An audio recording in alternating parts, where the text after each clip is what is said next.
दुनिया की सबसे तेज छुरी हमारी जुबान है, जो कि लोगों को बिना खून खराबे के ही मार देती है। हमारी भाषा और हमारे शब्द हथियार भी हैं और हमारी कमजोरी भी है। अगर हम अच्छे से सोच समझकर सही शब्दों का उपयोग करें तो वो शब्द इंसान को सफल बना देते हैं। वहीं अगर हम बिना सोचे समझे कुछ भी बोल दें तो वो हमारे वही शब्द हमारी जिंदगी को नरक भी बना देते हैं। चुप रहना अपने आप में एक बहुत बड़ी शक्ति है। आप चुप रहकर बहुत कुछ हासिल कर सकते हो। अब आप सब लोग यही सोच रहे होंगे कि आखिर चुप रहकर हम सफलता कैसे हासिल कर सकते हैं। हमें कुछ भी कार्य करने के लिए बोलना तो पड़ेगा ही। अरे तो मैं भी तो ये नहीं कह रहा कि आप बिल्कुल चुप रहो, आप एक भी शब्द ना बोलो, बिल्कुल चुप रहो। यहाँ चुप रहने का मतलब बिल्कुल भी ना बोलने से नहीं है। हमें बोलना चाहिए, मगर उतना ही बोलना चाहिए जितना कि हमें बोलने की आवश्यकता हो। अब आप फिर से यही सोच रहे होंगे कि हम उतना ही तो बोलते हैं यार जितने की आवश्यकता होती है, हम ज़्यादा कहाँ बोलते हैं। हम सबको ऐसा ही लगता है कि अरे मैंने ज़्यादा कब बोला, पर हकीकत में हम बहुत ज़्यादा बोलते हैं। जहाँ हमें नहीं बोलना चाहिए वहाँ भी हम बोलते रहते हैं, और कभी कभी हमारा ज़्यादा बोलना ही हमें मुसीबत में डाल देता है। हमें उस समय तो पता नहीं होता है कि हम ज़्यादा बोल रहे हैं। उस समय तो हमें ऐसा ही लगता है कि हम कहाँ ज़्यादा बोल रहे हैं, हम तो वही बोल रहे हैं जहाँ बोलना चाहिए। हम तो वही तो बोलते हैं, पर हकीकत में हम बहुत ज़्यादा बोल जाते हैं और मुसीबत को खुद ही न्योता दे देते हैं। तो आखिर हमें चुप क्यों रहना चाहिए? क्या होता है अगर हम कम बोलेंगे, चुप रहेंगे? चुप रहने के फायदे क्या होते हैं? चुप रहकर हम अपनी मंजिल को कैसे हासिल कर सकते हैं? और ज़्यादा बोलने के क्या क्या नुकसान होते हैं? आज मैं आपको इस कहानी के माध्यम से ये बताऊंगा कि अधिक चुप रहने के फायदे क्या हैं, कैसे हम अपनी मंजिल को चुप रहकर हासिल कर सकते हैं। बस आप इस कहानी में अंत तक बने रहना, तभी आपको चुप रहने का रहस्य समझ में आएगा। नहीं तो जो गलतियां आप अपने जीवन में कर रहे हैं आप करते ही रहोगे। तो आइए सुनते हैं फिर ये कहानी। एक नगर में दो बालक रहते थे जिनका नाम था सोहन और मोहन। दोनों ही बालक अलग अलग परिवार से थे। वो दोनों बालक एक साथ ही खेल कूद कर बड़े हुए थे। जब वो दोनों समझदार हुए तो उनके माता पिता ने उनको शिक्षा ग्रहण करने के लिए आश्रम में भेज दिया। सोहन और मोहन दोनों ही एक ही आश्रम में शिक्षा ग्रहण किया करते थे। दोनों वहीं उस आश्रम में रहकर शिक्षा ग्रहण करने लगे। मगर मोहन का स्वभाव कुछ अलग था, वो बिना बात के ही बोलता रहता था। वहीं दूसरी तरफ सोहन शांत स्वभाव का था, वो किसी से भी बिना बात के नहीं बोलता था। मोहन तो मौका मिलते ही आश्रम के दूसरे शिष्यों के साथ गप्पे मारने लगता था। वो अपनी खूब बड़ाइयाँ करता, अपने मित्रों से कहता कि मैं तो बहुत बड़ा ज्ञानी हूँ, मुझे सब कुछ आता है। गुरुजी जो भी शिक्षा मुझे देते हैं मुझे वो हमेशा याद रहती है। वो इतना ज़्यादा बोलता था कि उसकी ज़्यादा बोलने की वजह से आश्रम के शिष्य उससे ज़्यादातर दूर ही रहते थे। और मोहन सोचता था कि ये तो मेरे से घृणा करते हैं, इसीलिए मेरे से दूर रहते हैं। वहीं दूसरी तरफ सोहन बहुत कम बोलता था, वो किसी से फालतू बात नहीं करता था। वो तो अपने कार्य को पूरा करने में मस्त रहता था। जो भी कार्य उसे मिलता वो उसे पूरी ईमानदारी के साथ पूरा करता। लेकिन मोहन तो सारे दिन इधर उधर घूमता रहता, और जो भी उसे कार्य मिलता या तो वो किसी और को इस कार्य के लिए बता देता या फिर जल्दी जल्दी में घास काट कर उस कार्य को कर देता। आश्रम के सभी शिष्य सोहन को बहुत पसंद करते थे, और वहीं मोहन को कोई भी शिष्य बिल्कुल भी पसंद नहीं करता था। जब गुरु उनको उपदेश देते तब भी मोहन ध्यान से नहीं सुनता, और उससे पहले ही गुरु से सवाल करने लग जाता कि गुरुदेव ये कैसे हुआ, ये कैसे होगा। गुरु भी सोचते कि अभी तो मैंने अपना उपदेश पूर्ण ही नहीं किया है और ये बीच में ही बोल रहा है। गुरु उसे कुछ भी नहीं बताते और उसे बिठा देते और कहते कि अभी मैं तुम्हें बता दूंगा, मेरी बात अभी पूर्ण हुई नहीं है, जब मेरी बात पूरी हो जाएगी तब तुम प्रश्न करना। जब उपदेश पूरा हो जाता तो मोहन फिर से गुरु से प्रश्न पूछने लगता। वो गुरु से ऐसे ऐसे प्रश्न पूछता जिनका कि कोई मतलब नहीं है, जिससे गुरु उसको ज़्यादा पसंद नहीं करते थे। वहीं दूसरी तरफ सोहन उपदेशों को बड़े ध्यान से सुनता और सुनने के बाद अगर उसे कुछ समझ नहीं आता तो वो बड़े आदर के साथ गुरु से कहता कि गुरुदेव मुझे ये समझ नहीं आया। तो गुरु भी उसे बड़े प्रेम से उसके प्रश्न का जवाब देते। गुरु सोहन से बहुत प्रेम करते थे। पूरे आश्रम में उनका प्रिय शिष्य सोहन ही था, क्योंकि वो कभी भी बिना बात के सवाल जवाब नहीं करता था। आश्रम की शिक्षा पूर्ण होने के बाद सोहन और मोहन दोनों अपने घर लौट आए। मोहन ने घर आकर अपने परिवार वालों को बताया कि उसने आश्रम में बहुत ज़्यादा ज्ञान अर्जित किया है। वो अब बहुत काबिल बन चुका है। अब वो इतना काबिल बन चुका है कि वो दूसरों को भी शिक्षा दे सकता है।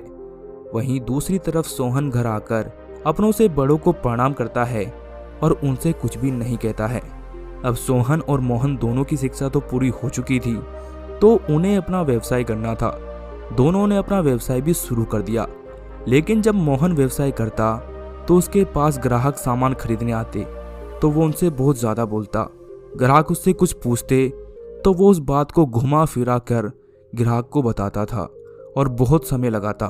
कभी अपनी बढ़ाइयाँ करता तो कभी अपने सामान की करता, पर ग्राहकों को तो सामान खरीदना होता था, उनसे फालतू बात करने थोड़ी आते थे। धीरे धीरे ग्राहक मोहन को नापसंद करने लगे। वहीं दूसरी तरफ सोहन अपने व्यापार को अच्छे से चला रहा था। वो फालतू में किसी से कुछ भी नहीं कहता था। जब ग्राहक उसके पास सामान लेने आता तो वो उन्हें कीमत बताकर सामान को दे देता।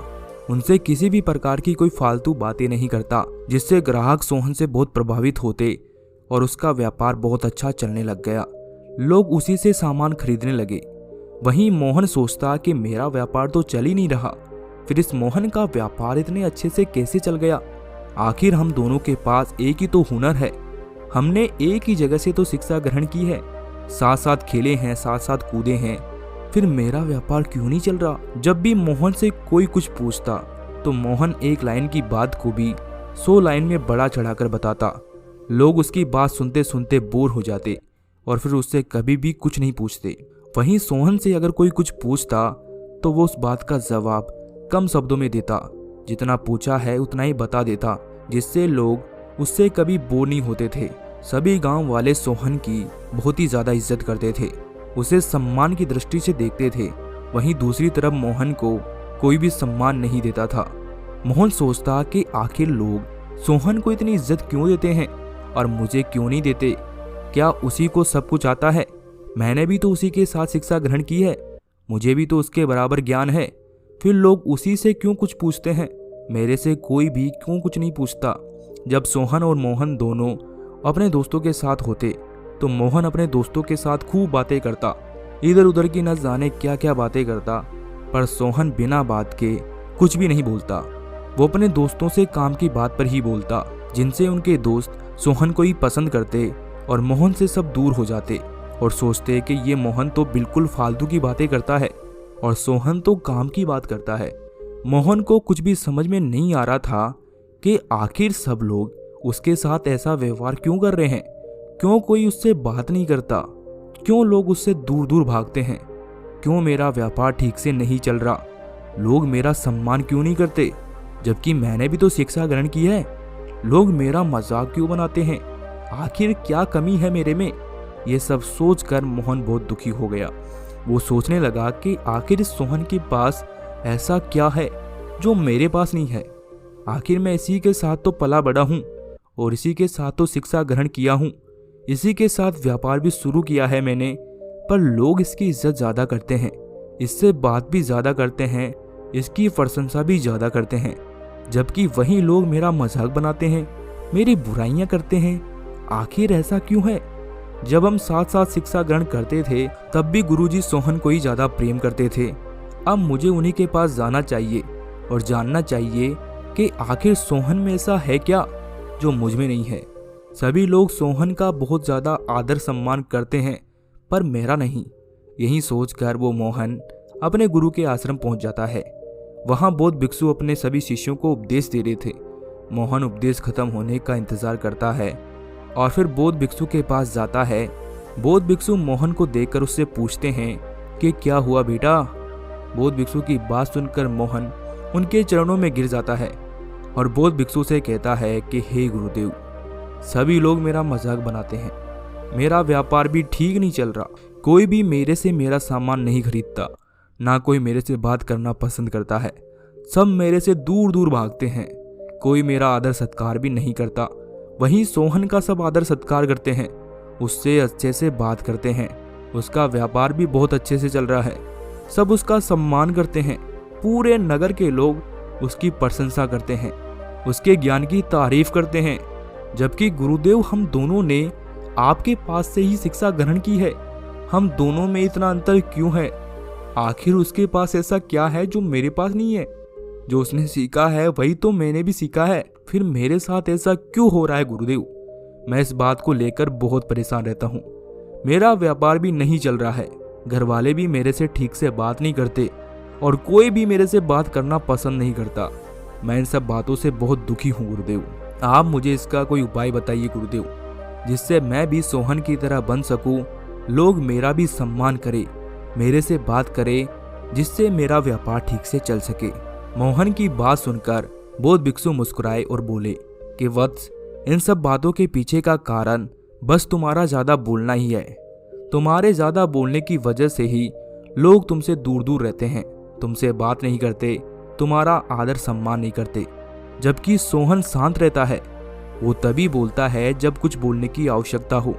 वो बिना फालतू की बातें नहीं करता, वो कभी इधर उधर की बातें नहीं करता, वो उतना ही बोलता है जितने की आवश्यकता हो।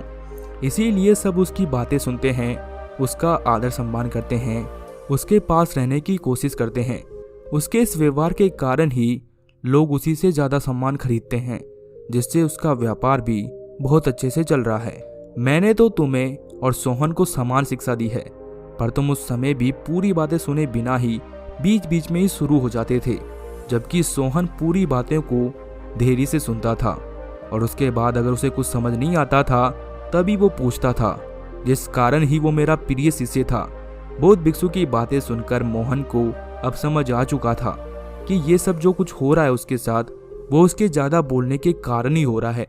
फिर मोहन ने बौद्ध भिक्षु से कहा कि गुरुदेव, अब मैं क्या करूं? अब आप ही मुझे कोई रास्ता बताइए, अब आप ही मेरी सहायता कर सकते हैं, जिससे कि मैं भी सोहन की तरह बन सकूं, लोग मेरा भी सम्मान करें। फिर बौद्ध भिक्षु मोहन को अपने पास बिठाते हैं और उससे कहते हैं कि इस दुनिया में तुम ही नहीं हो, बहुत से ऐसे लोग हैं जो जरूरत से ज़्यादा बोलते हैं और ना चाहते हुए भी अपना जीवन बर्बाद कर लेते हैं। इसीलिए तुम्हें उतना ही बोलना चाहिए जितना की आवश्यकता हो।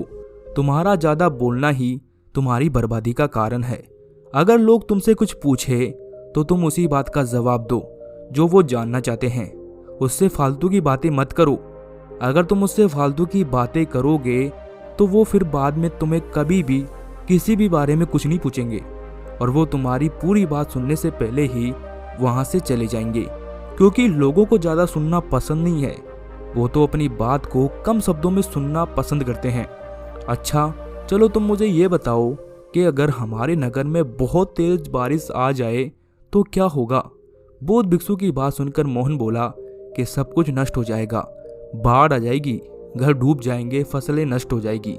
फिर बौद्ध भिक्षु बोले कि जिस प्रकार ज़्यादा बारिश होने से सब कुछ नष्ट हो जाएगा, वैसे ही ज़्यादा बोलने से सब कुछ बर्बाद हो जाता है। जैसे ज़्यादा बरसना हमारे कुछ भी काम नहीं आता, वैसे ही फालतू का बोलना हमारे कुछ भी काम नहीं आता। जो व्यक्ति कम बोलता है और उससे जो पूछा जाए उसी का जवाब देता है तो लोग उसी से बात करना पसंद करते हैं। और तुम जो भी बात करो, जिससे भी बात करो, तो वो बात तुम सोच समझकर बोलो, क्योंकि जो सब तुम्हारे मुंह से निकल गए उसे तुम वापस नहीं ला सकते। सारा खेल हमारे शब्दों का ही होता है। अगर हम समय होने पर अपने शब्दों का सही प्रयोग करें तो हमारी सफलता निश्चित होती है, और अगर हम बिना बात के ही बोलते रहते हैं तो सामने वाला हमें बेवकूफ़ समझता है। बड़े से बड़े कार्य को भी हम शांति पूर्वक सुलझा सकते हैं, लेकिन अगर हमने वहाँ शांति नहीं रखी तो वो कार्य हमारा बिगड़ जाता है। जो मनुष्य कम बोलता है, लोग उसके बोलने का इंतजार करते हैं कि ये कब बोलेगा, उसके एक एक शब्द पर गौर करता है। वहीं अगर कोई मनुष्य ज़्यादा बोलता है तो लोग उसे पागल समझते हैं कि ये तो ऐसे ही बोलता रहता है, कोई इसकी बात नहीं सुनता। चाहे वो अच्छी अच्छी बातें ही क्यों ना कर रहा हो, क्योंकि लोगों के पास इतना समय नहीं होता है कि वो घंटों बैठकर आपकी बातें सुने। वो तो कम समय में बहुत कुछ जानना चाहते हैं। इसीलिए तुम्हें कम शब्दों में अपनी बात को अच्छे से रखना चाहिए। ज़्यादा बोलने से हमारी ऊर्जा नष्ट होती है, हम फिर अपने कार्य के बारे में ज़्यादा कुछ सोच नहीं पाते। वहीं अगर हम मौन रहते हैं तो हम अपने कार्य के बारे में गहराई से सोच पाते हैं और लंबे समय तक उस कार्य को कर पाते हैं। ज़्यादा बोलना हमारे मन को अव्यवस्थित कर देता है, जिससे हमारा मन हमारे नियंत्रण में नहीं रहता है। जो व्यक्ति कम बोलता है और सही बोलता है, लोग उनके ऊपर विश्वास भी ज़्यादा करते हैं। वहीं जो व्यक्ति ज़्यादा बोलता है, लोग उसकी बातों पर बिल्कुल भी विश्वास नहीं करते। वो तो ये सोचते हैं कि ये तो ऐसे ही बोलता रहता है। जब कोई हमें कुछ कहे तो हमें उसको ध्यान से सुनना चाहिए, जिससे सामने वाला आपको आदर देता है, क्योंकि वो अगर आपको कुछ बता रहा है तो अपना समझकर ही तो बता रहा है। इसीलिए उसकी बात को बड़े ही ध्यान से सुनकर उसका जवाब दो। ऐसा मत करो कि वो तुम्हें कुछ बता रहा हो और तुम बीच बीच में ही उसे ज्ञान देने लग जाओ। अगर तुम ऐसा करोगे तो उसकी नज़रों में आपकी इज्जत कम हो जाएगी, फिर वो कभी भी आपको कुछ नहीं बताएगा। बोलने से ज़्यादा हमें सुनना चाहिए, और ऐसे ही लोगों को ये समाज पसंद भी करता है। तुमने देखा होगा कि जब घर परिवार में कोई छोटी सी बात पर झगड़ा हो जाता है तो वो छोटी सी बात बहुत बड़ी बन जाती है, और बड़ी हमारे ज़्यादा बोलने के कारण ही तो बनती है। अगर हम उस समय ज़्यादा ना बोले और शांति से उस बात को सुने तो वो बात अपने आप ही शांत हो जाती है और झगड़ा भी समाप्त हो जाता है। लेकिन हम करते क्या हैं, उसने एक बात कही तो हम उसे दो बात कहेंगे कि उसने मुझे ऐसा क्यों कहा, और फिर परिवार में तू तू मैं होने लग जाएगी और झगड़ा इतना बढ़ जाएगा कि कभी कभी तो परिवार में भेद उत्पन्न हो जाता है, घर की शांति चली जाती है, घर वाले एक दूसरे से बात तक नहीं करते। इसी तरह परिवार नष्ट होते हैं। इसीलिए हमें हमेशा सोच समझकर ही बोलना चाहिए और जितना हो सके उतना कम बोलना चाहिए। बौद्ध भिक्षु की बातें सुनकर मोहन को सब कुछ समझ आ गया। उसने बौद्ध भिक्षु को प्रणाम किया और वहां से घर लौट आया।